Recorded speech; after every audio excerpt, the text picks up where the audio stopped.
Здрасти, колеги! Да ви покажа един мотор, който не знам защо обаче до сега не сме го качвали много. Simpson S51 12 волтов от 90-та година. 90-та година има много интересни малобройни серии на Simpson S51. Това е и последната година, в която се произвежда този легендарен модел. Този мотор е в напълно оригинален вид, с изключение визуално на аспуха, карбуратора и таблото за оборотомер и километраж. Включително и този модел, точно тази версия, оборотомер оригинално е нямал. Ние му го добавихме допълнително. Какво е специфичното? Оригинално този мотор беше с боядисани планки на мигачите. Това е оригинално така. И на задните. След 1987 година може да видите Simpson с, например, боядисана манивела, скоростно лъжче, стойки на мигачите и така нататък. Това е оригинално. Има такива бройки. Мисля, че е направено поради недостиг на някакви материали в завода. Така че ако имате такъв мотор, не се очудвайте. Втория е 12 волтов, както казахме.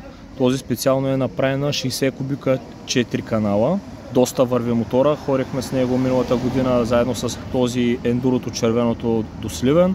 Двата мотора си поддържат около 70-75 км най-спокойно.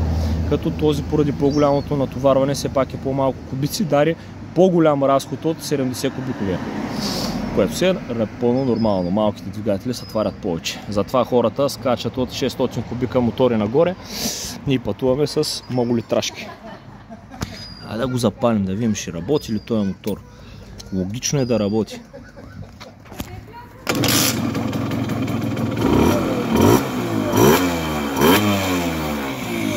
Каската си е GDR-ска.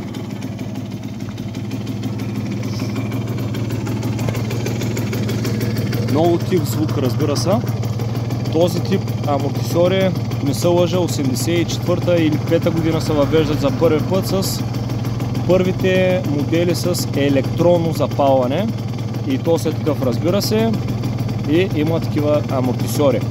Другите са с външни хромирани капачки. Гумите са, шарката е като на заводските пнеумант. В случая имаме съвременна изработка Хайденал 46P. Не, само да вира. Не, ето, това е номерацията на шарката. Ако искате да ви разкажа за видовете гуми, това ще го направя в отделно видео, тъй като Simpson използват няколко специфични шарки гуми.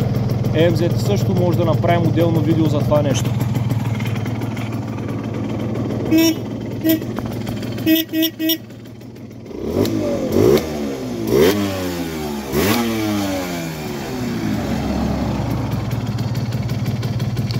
Колеги, това е. Моторът е много готин. Както виждате, върви, работи, използва се ежедневно и така. Чао!